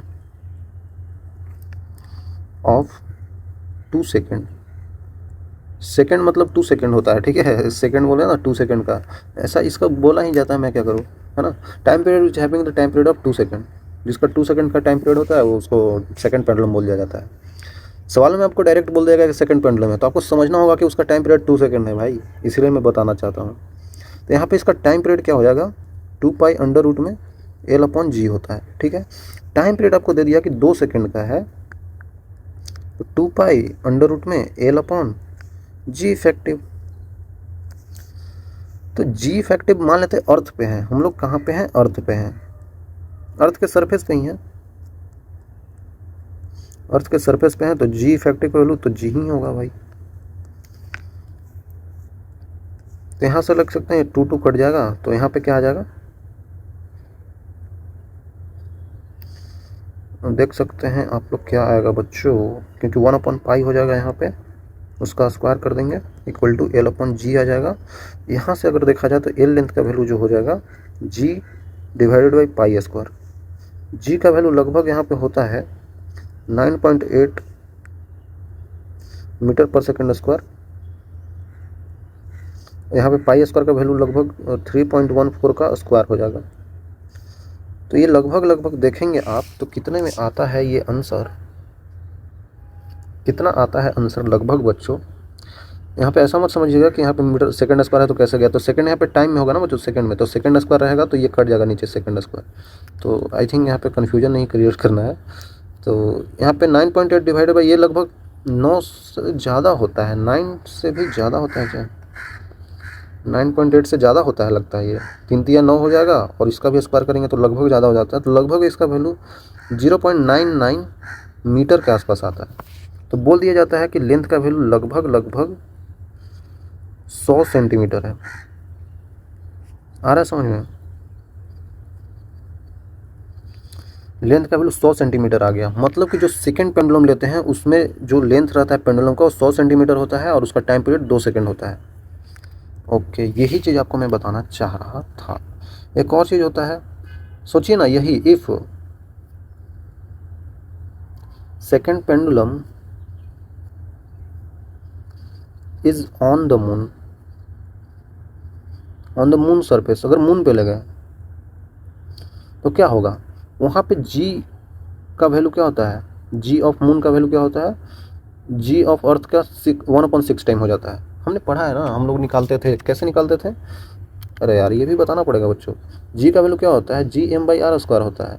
तो यहाँ पे आप ग्रेविटेशनल कांस्टेंट आपको पता है, मास ऑफ मून रख दीजिए और मून रेडियस का मून का रेडियस रख दीजिए, तो पूरा वैल्यू लिखेंगे तो देखेंगे तो अर्थ के कंपेरिजन में 1/6 आता है, ठीक है। ऐसे कर सकते हैं यार, ये चीज़ तो बता ही रखें बच्चों। तो यहाँ पे क्या आ जाएगा, देख सकते हैं टाइम पीरियड जो होता है 2 पाई अंडर रूट में एल अपॉन जी इफेक्टिव होता है बच्चों। तो और भी चीज़ अगर हम लोग यहाँ पे करना चाहें तो कर सकते हैं बिल्कुल। मान लेते हैं कि सब चीज़ें वैसे वैसे ही कट जाएगी, तो टाइम पीरियड का वैल्यू आ जाता है, टाइम पीरियड का वैल्यू जो आ जाता है वो तो ठीक है, वो नहीं पता है अगर इसका टाइम पीरियड 2 होता है ना तो वहाँ पे भी 2 रहेगा, लेकिन लेंथ कितना लेना होगा वो हम देख रहे हैं। धरती पे 100 सेंटीमीटर का लेंथ लेना होगा, लेकिन वहाँ मून पे जाके, चंद्रमा पे जाके उसका लेंथ लेना होगा, यहाँ पे लेंथ रेडियस, यहाँ पे लेंथ जो लिए हैं उसका 1/6 हो जाएगा। समझिए बच्चों, सिंपल तो है, ये लगभग जितना आया है ये लेंथ के यहाँ पे था, अर्थ पे था, तो जी नीचे ही है ना, जी नीचे ही है तो g/6 कर देंगे ना, सॉरी यहाँ पे जी ऊपर है ना, तो जी ऑफ अर्थ अपॉन 6 कर देंगे तो 6 नीचे आ जाएगा, ये डिवाइडेड बाई 6 हो जाएगा, 100/6 हो जाएगा, सिंपल। तो यहाँ पे जो हम लोग मून पर लेंथ लेंगे पेंडुलम का वो यहाँ का 100 सेंटीमीटर डिवाइडेड बाई 6 हो जाएगा सेंटीमीटर। तो वहाँ पे कम हाइट का लेना होगा, कम वहाँ पे लेंथ का लेना होगा पेंडुलम, फिर भी वहाँ पे सेकंड पेंडुलम का 2 सेकंड टाइम पीरियड आ जाएगा। ठीक है।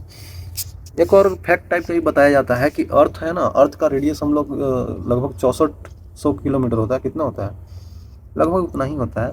तो उसका जो जितना उसका लेंथ है, रेडियस है ना, अर्थ का जो रेडियस है, अगर उतना लेंथ का हम लोग अगर पेंडुलम बना दें तो उसका टाइम पीरियड लगभग 60 मिनट आता है, मतलब 1 घंटा के आसपास आता है। ये ऐसा एक्सपेरिमेंट करके अगर अब वैल्यूज़ भी रख के देखेंगे तो आ जाता है वैल्यू। चलिए, उतना करने की ज़रूरत नहीं है ना। जैसे रेडियस ऑफ अर्थ के बराबर लेंगे पेंडुलम, सोच लीजिए कितना बड़ा होगा। उसका टाइम पीरियड पूरा कंप्लीट होने में लगता है लगभग 1 घंटे। ठीक है।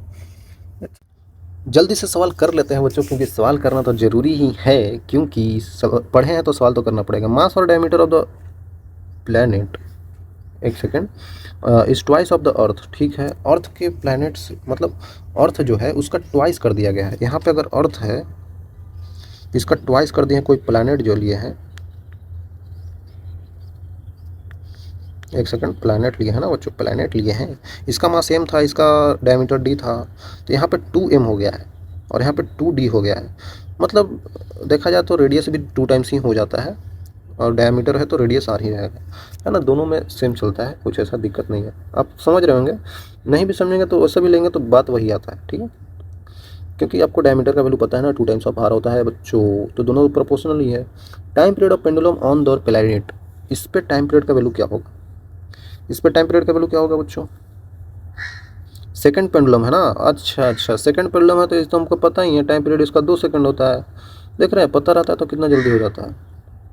तो इसका टाइम पीरियड अर्थ पे तो 2 ही सेकंड होता है, ये तो हमको पता ही है। तो टाइम पीरियड यहाँ कितना होगा? टाइम पीरियड का वैल्यू 2 पाई अंडर रूट में L/G।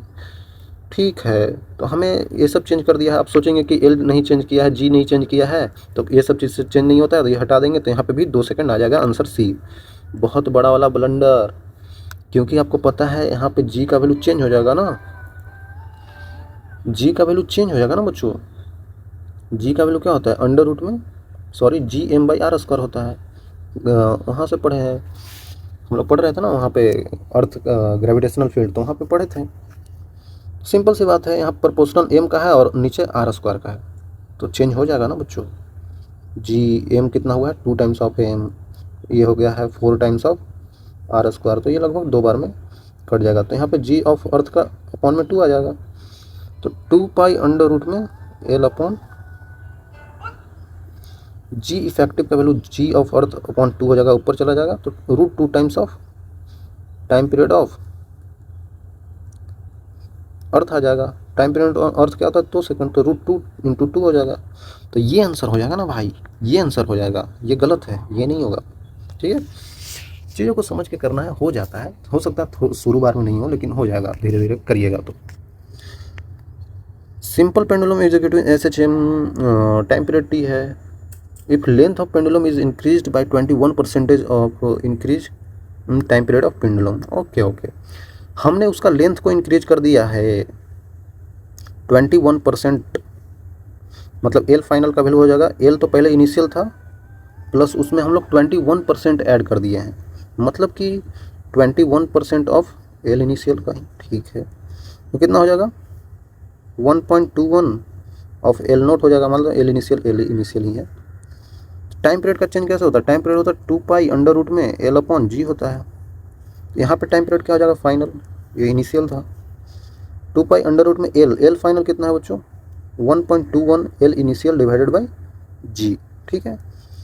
तो यहाँ पे इसको अगर हटाएंगे तो लगभग 1.1 बाहर आ जाएगा टाइम इनिशियल का। तो इसको लिख सकते हैं 1 time initial plus 0.1 of time initial. तो ये कितना परसेंट हुआ? 10% ही तो हुआ, तो हम लोग 10% का इंक्रीज करेंगे, सिंपल। तो ये आंसर हो गया। देख रहे हैं, आसानी तरीका से किया जा सकता है बच्चों।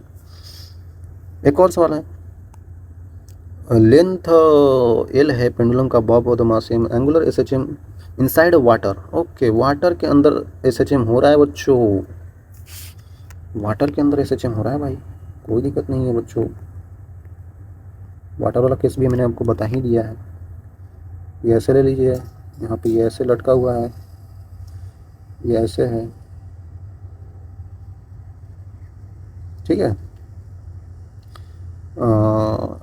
कांस्टेंट बाउंड फोर्स क्या बोल रहा है, अब constant bound force is equal to half of weight. Bound force जो लग रहा है वो half of weight of bob है। समझ रहे हैं इसका मतलब क्या हुआ, हम लोग जो एपरेंट वेट लिखते थे, एपरेंट वेट लिखते थे बच्चों, वो क्या होता था, नीचे लगने वाला weight of bob minus bound force. साफ साफ आपको बाउंड फोर्स बता दिया है कि weight of bob minus bound force का value half of weight of bob है, तो इसका मतलब half of weight of bob आ जाएगा। अब आपने एपरेंट वेट निकाल लिया, तो ये वैल्यू मान लेते हैं कि एम जी डैश है और ये है हाफ ऑफ, इसका मान लेते हैं एम इंटू जी है, तो एम एम कट जाता है, जी डैश का वैल्यू हाफ ऑफ जी आ गया। टाइम पीरियड का वैल्यू 2 पाई अंडर रूट में एल अपॉन जी इफेक्टिव होता है जी डैश, मतलब 2 पाई अंडर रूट में एल अपॉन जी का वैल्यू है जी बाई 2, तो √2 टाइम्स आ जाएगा, है ना। ये आंसर हो गया भाई, यही आंसर हो गया। बिल्कुल बिल्कुल आसान है मुझसे, है ना, किया जा सकता है। फिर से एक सवाल, ये मैं सोच रहा हूँ कि आप खुद से करें मुझसे, है ना, मैं कितना सवाल कर रहा हूँ, आपको खुद से भी करना चाहिए। लेंथ दे दिखा है, सिंपल पेंडुलम का लेंथ 40 सेंटीमीटर है। एंगुलर एम्पलीट्यूड आपको दे रखा है, एंगुलर एम्पलीट्यूड का मतलब होता है थीटा, और यही 0.04 रेडियन है, रेडियन भी देख रहा है, एंगल ही दिख रहा है।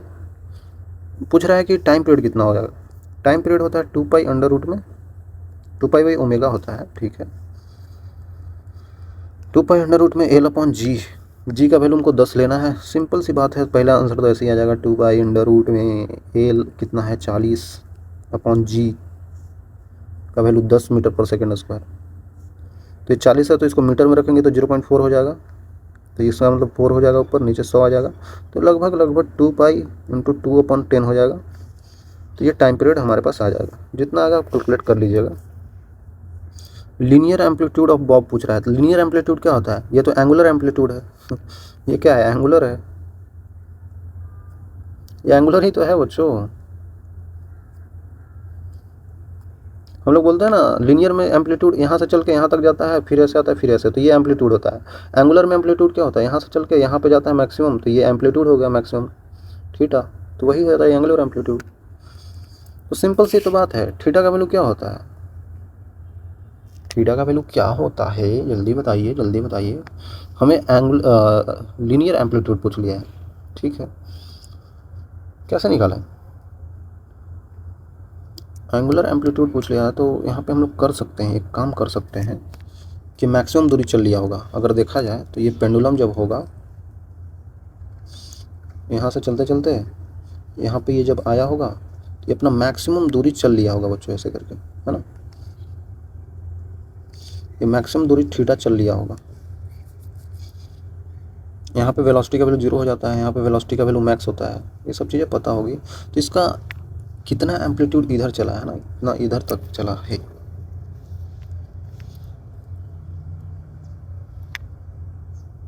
कैसे निकाला जाए। देखिए ये एल लेंथ होगा, ठीक है, ये इसका एल लेंथ होगा, तो एल का यहाँ पे कॉस ऑफ थीटा ये ले लेंगे, एल साइन ऑफ थीटा ये ले लेंगे, तो एल ऑफ साइन थीटा तो हो जाएगा। तो यहाँ पे लीनियर एम्पलीट्यूड का वैल्यू हो जाएगा L of sine of theta, और थीटा का वैल्यू बहुत स्मॉल होता है, तो हम लोग लिख सकते हैं एल ऑफ थीटा। तो यहाँ पे एल कितना हो जाएगा, लेंथ का वैल्यू आपको पता है 40 सेंटीमीटर है, इंटू थीटा का वैल्यू कितना है, वो तो 0.04 है। सिंपल सी आ गया ना बच्चों, यहाँ पे निकाल सकते हैं एम्पलीट्यूड का वैल्यू, आ गया। सी में फिर वैसे ही है बच्चों, आप लोग खुद से कर लीजिएगा, है ना बहुत तेज़ धूप हो रही है। रेडियन का वैल्यू इतना हो गया, मतलब कि ये कुछ इस यहाँ पे आ गया होगा, यहाँ पे थीटा का वैल्यू हो गया 0.02, यहाँ पे था तो 0.04 था, तो यहाँ पे जब रहेगा तो वहाँ पे बताना है कि कितना होगा इसका स्पीड, तो यहाँ पे होगा तो v का वैल्यू क्या होगा, सिंपल। लास्ट में पूछ रहा है कि angular acceleration of the Bob of the momentary rest. अब रेस्ट पे आ जाता है, मतलब रेस्ट मतलब कि कहाँ पे, अच्छा अच्छा अच्छा अच्छा, तो एंगुलर एक्सेलरेशन क्या होता है, एंगुलर एक्सेलरेशन आपको लीनियर एक्सेलरेशन पता है ना, ओमेगा स्क्वायर ऑफ आर होता है, तो एंगुलर में मतलब अल्फा हो जाएगा, तो अल्फा का वैल्यू हो जाएगा क्या यहाँ पे, समझ सकते हैं समझ सकते हैं समझ सकते हैं, ओमेगा स्क्वायर टाइम्स ऑफ इसका एल हो जाएगा लेंथ, सिंपल, इसको आप गुना कर दीजिए। ओमेगा स्क्वायर मतलब क्या होता है, टाइम पीरियड का वैल्यू 2 पाई बाई ओमेगा ही तो था। ओमेगा मतलब कि क्या, यहाँ पे ये ओमेगा है बच्चों एंगुलर फ्रीक्वेंसी, एंगुलर फ्रीक्वेंसी है बच्चों, ठीक है, तो एंगुलर फ्रीक्वेंसी हम डायरेक्ट रख देते हैं, डायरेक्ट रख देते हैं सर, बिल्कुल। ये 2 बार 5 बार में कट गया, तो इसका मतलब यहाँ पे रख देंगे कि 5 का स्क्वायर हो जाएगा इंटू लेंथ, यहाँ पर रख दीजिए, लेंथ कितना है 40 था, सिंपल आंसर आ जाएगा। सी आप कर लीजिएगा खुद से, बहुत ईजी है बच्चों, किया जा सकता है, करके आप आंसर भी बताइएगा, ठीक है। तो यहाँ तक आने के लिए बच्चों आपको मैं देने वाला हूँ बहुत बड़ा वाला थैंक यू। मिलेंगे आगे बच्चों, तब तक के लिए okay, bye bye, bye bye.